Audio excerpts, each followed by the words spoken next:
Yeah, I'm fearless.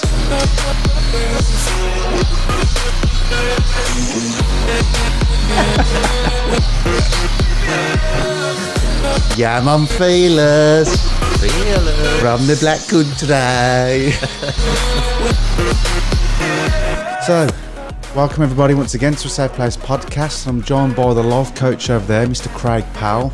Thank you. How you been, Mucker? Not too bad, thank you very much, Craig. And funny enough, the name of that song, I believe, is called Fearless. And we're going to try and talk you through a step-by-step process today on how to be fearless in the face of extreme mental health anxieties that come up. Tough one. It is a tough one, Does isn't it? anybody know how to do that? Has anybody ever written a book that tells you how to do it? I don't think I've read a lot of them, and I don't think they help at all. You know what's funny? They seem to help when you're reading them. You're like, oh yeah, that's what I've not been seeing. Yes, that's what I need to do. That's how I need to be. And then when it comes up, all that shit that you've read doesn't mean jack shit, does it? Yeah. Do you know what I find about self-help books? They give you loads more to worry about. It doesn't make any sense. It's like 12 rules of life, Jordan Peterson. I do like Peterson. You want me to add 12 rules whilst I'm suffering with mental health? Yeah. That's difficult. It is difficult. And the thing that's really difficult is we try and use the intellect to manage our feelings. And even though we can do with basic levels of mental health where we can think of certain thoughts that make us feel a little bit more comfortable, when it gets to a point where there's no thoughts that make anything feel better, that's where you need you need one rule. It needs to be one rule, not 12. Yeah. How can you get through this difficulty, whether it's suicidal thoughts, extreme panic attacks, the deepest, darkest of depression? Okay, so we're talking about you're sailing towards Niagara Falls. You're about to drop. You've done it many times before. You survive, but it's a week of hell. It's a week of you're not going to work. It's a week of arguing. Are we talking to a captain here? You are the captain, remember? Oh, it's a metaphor. I thought you were speaking to someone that sails towards Niagara Falls. But you drop the anchor this time. You want one singular anchor to drop and keep you safe. I'm going to ask you, what is yours? Now, they probably would have changed. You would have done certain things to start with. What is when you feel the pain and you know you're going to a bad place where you're just going to feel uncomfortable? What's the anchor that you drop? The only anchor I can think of is that I realise and I identify with that part of me that wanted the world or a certain experience to be a certain way. I.e., if I'm really having an anxiety attack now, I want to not have the anxiety attack, which already creates the anxiety attack. So I've got to let go of these parts of my mind that doesn't want an experience to be and accept that I need to surrender fully to that experience. Outside of intellect, it's no more time for thoughts. Paradoxically and ironically, there is only one single thought that you can hold on to, which is I need to just let go. And letting go for me is be willing to die. I mean, ultimately, I think that's what mental health is, wrapped up around some sort of innate fear of your demise, whether it's going insane, losing control in a public place, your family judging you or looking at you funny because you say you suffer with a certain problem, which all means some sort of death. What death would feel like in our imagination scenarios that built up in our head reflect ultimately that part of ourselves that we don't want to lose, which is our normal, healthy, functioning us. Yeah, and the strange thing is that you mentioned that no one has ever died through the thoughts and the feelings. What's actually killed people with mental health is they've took their own life because they don't want to suffer. They don't want to feel uncomfortable. So if you can go into that death feeling that comes on and be aware that you don't actually technically die from that, you die from all of the pain that brings over an amount of time with bad habits, with drinking, with doing the wrong things, with suffering. That's what kills you, the suffering. If you can get past the first bit and think, right, this actual feeling isn't going to kill me. Yes, and even though it feels like it is, yeah, and it feels that much like it is, that old thought that it isn't going to kill you probably gets overridden with the innate emotional knee-jerk, impulsive, fearful reaction, which is to get away from the feeling, isn't it? Yeah. So you've got to accept that at the minute this feeling governs your life. It's absolutely governing your life. You may not be conscious of it, but you'll be doing everything on a day-to-day basis not to confront, face, or feel this feeling. And you've got to accept that this feeling at this moment in time is more powerful than you are. It's orchestrating the whole symphony of how you behave. So you've got to go, okay, you're more powerful than me. I'm powerless to you. Kill me. Let me see what happens. And I know that's frightening because people have all these attachments to themselves. And I promise you, if you can fully let go and ask that feeling of death to overwhelm you, when you really fully let go, on the other side of it is pure comfort and peace. Your mind, this crazy over-analytical machine that's designed to try and lead you to safety by painting scary pictures inside your mind to keep you away from the thing that you're afraid of, can't ever do you any good. And you've got to abolish this tool that you've called your intellect. Yeah, and you're going against everything that you know and you've learnt. Your reactions are actually doing something which is the same sort of thing. It's you're going to go into an ego defence of your mental health. You're going to get even some of the darkest mental health types like paranoia. Paranoia creates an illusionary world for you to live in to survive what's going on. So you're going to do this now by letting go of the control of that, letting it overwhelm you, going into it. And then what we're saying is there's almost a nirvana in that you've learnt a discipline that brings you back the control. By letting go of it, it brings you back into the right. Then I've figured it. I've figured this out. I've worked out. I've got this feeling. It's not going to kill me. The one thing that I do, I've noticed, is instantly when I start to feel uncomfortable, I look at what sort of illusions I've created in my head, and like you say, they're completely false. You've put yourself in a place where you should achieve something, or you've been wronged, or you've got this identity that's basically not living out these illusions that you think are true. And to be honest, they're not true. They're all completely made up by you. So I know somebody who had a panic attack when she said that she found out her boyfriend was texting another girl, had a full-blown panic attack because of this. Now, if you think about it, no actions from anybody else can ever alter your state. The state is altered by you connecting to those events. And I don't think people realise that, so that's a good place to start, isn't it? It sounds quite offensive, doesn't it? If to somebody that doesn't feel that that's their experience, but ultimately it's not offensive. What you're trying to do is help people become aware that they've got more power or control within themselves than they're even aware of. So let me try and explain that if it happened to me, knowing this consciousness, and it's difficult to understand how you're going to react, and you are obviously going to have a reaction to something like that happening. But what I'm trying to say is, I find out this happens now. The other person has done something wrong, not me. So why should I have the anxiety and the panic attack? Yeah. You're almost enslaved to other people owning your spirit.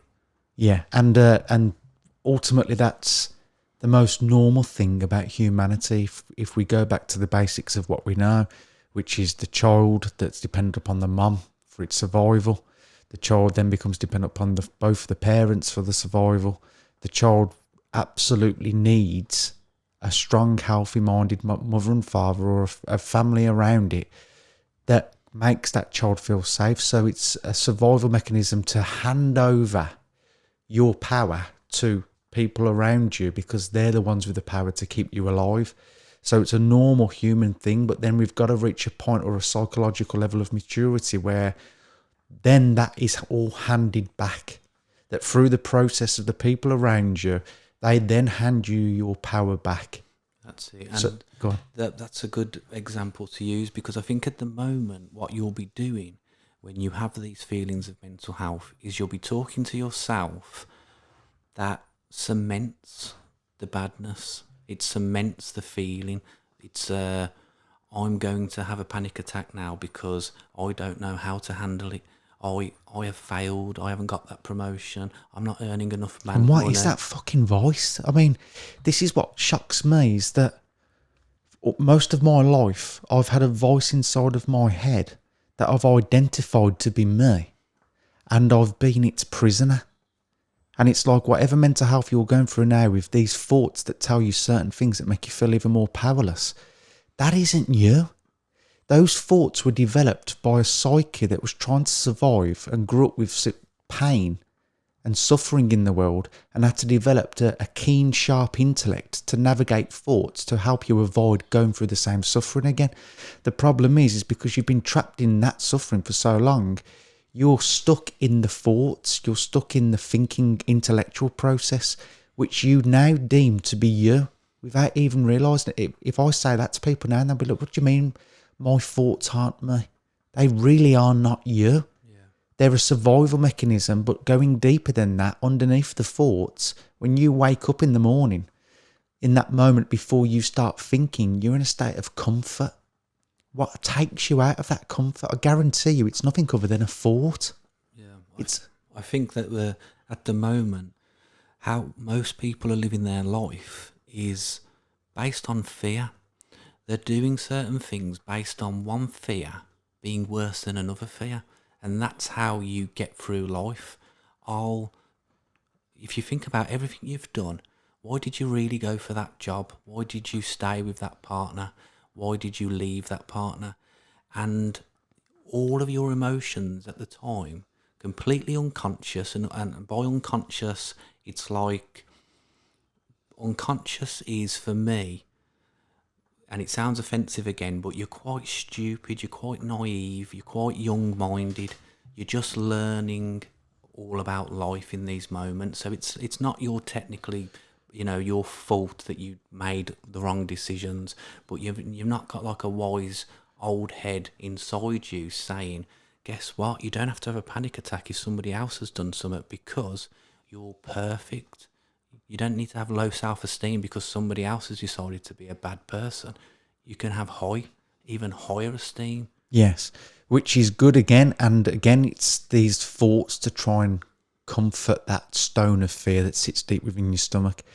Again, the process that worked for me, which is the most difficult one, I think, for the ego, which is a survival-based set of programs and thoughts and impulses that go on in your body and mind, to say to this difficulty, this panic attack, this anxiety, this depression, okay, this feeling of depression, this feeling of fear in my anxiety, kill me. I am done fighting you.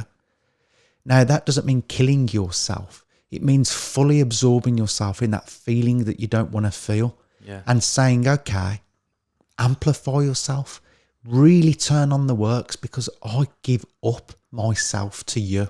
I fully surrender and I guarantee you, and if you really can surrender, in that moment when you fully let go of that last thread of anything to survive, in that moment, it'll work in 10 minutes, it'll work in half an hour. When you fully let go of that tiny thread that was holding some sort of you that didn't want to feel that feeling, and sever that tie, instantly you will be dropped into pure peaceful bliss. And that mind that's caused you so much misery, just get this into your heads a minute. You wake up in the morning and you feel okay until a thought takes place, which means it's the thinking part of you that needs recalibrating. So going back to fully surrendering, you need to realise that intellectual part of you that's thought of thoughts, that have generated feelings, that creates anxiety, panic or depression inside of you, needs to go.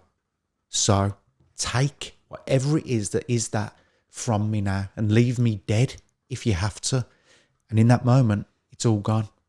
Now, if you look around the country in all of the mental hospitals, I guarantee you most of the mental health that's going on in there is somewhere in their life they've gone through trauma, A part of their ego kicked in hugely to defend them from that pain, which would have felt like a death, traumatic event. The ego's kicked in to create all of these behaviours and these neuroses to try and never let you go back to that pain.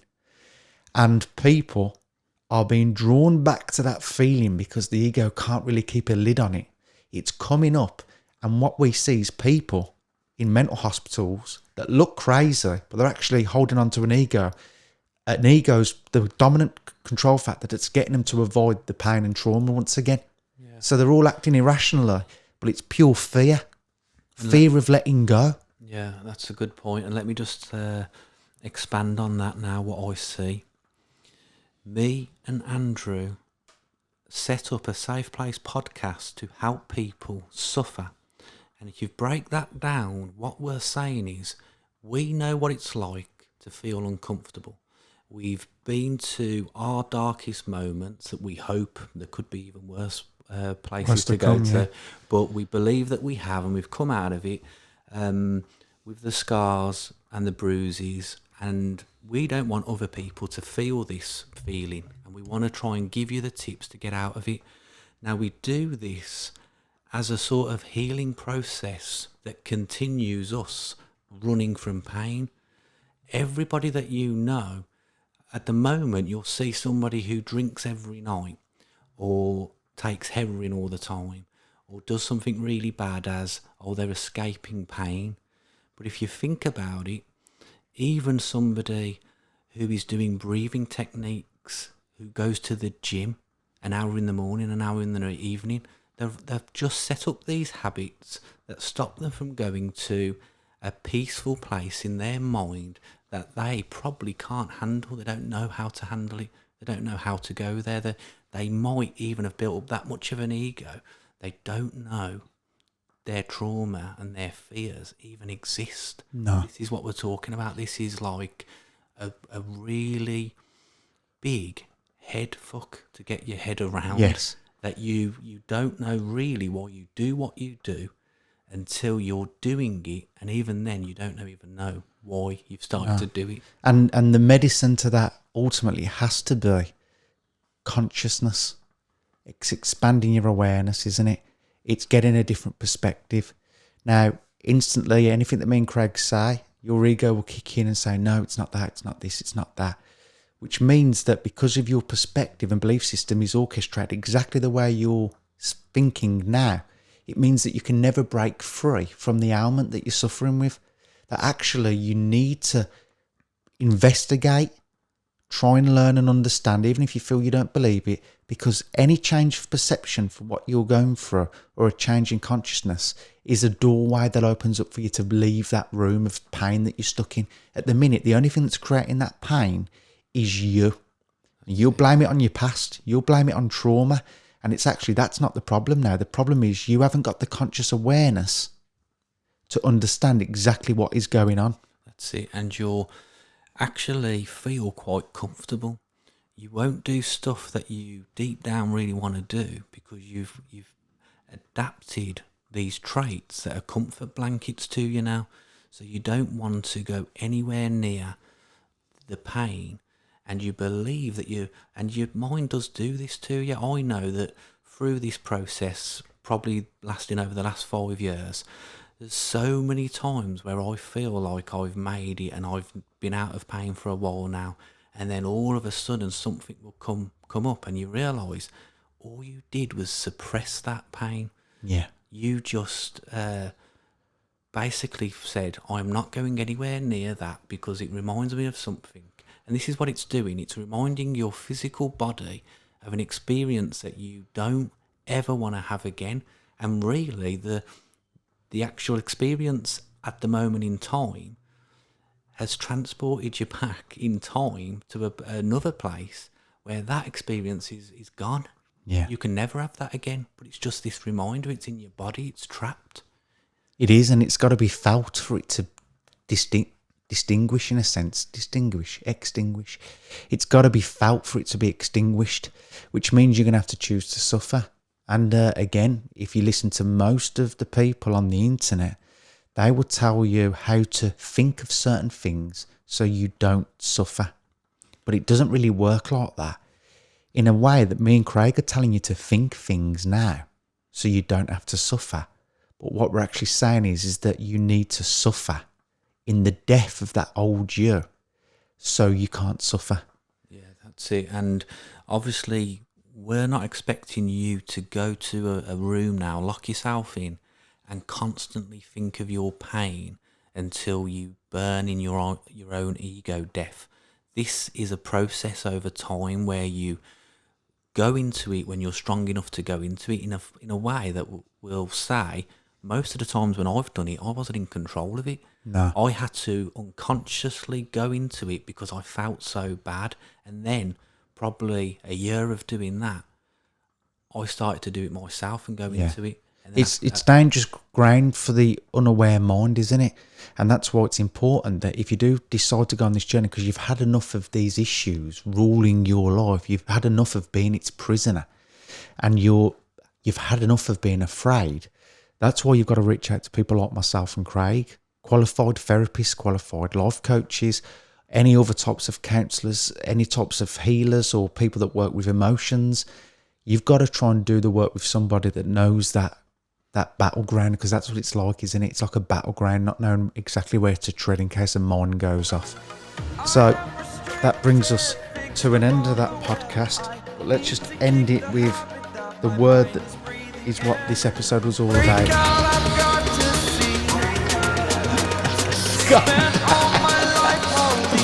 we'll have to get a proper editor for this bit, you know. We're going to have to get somebody in. I know, yeah.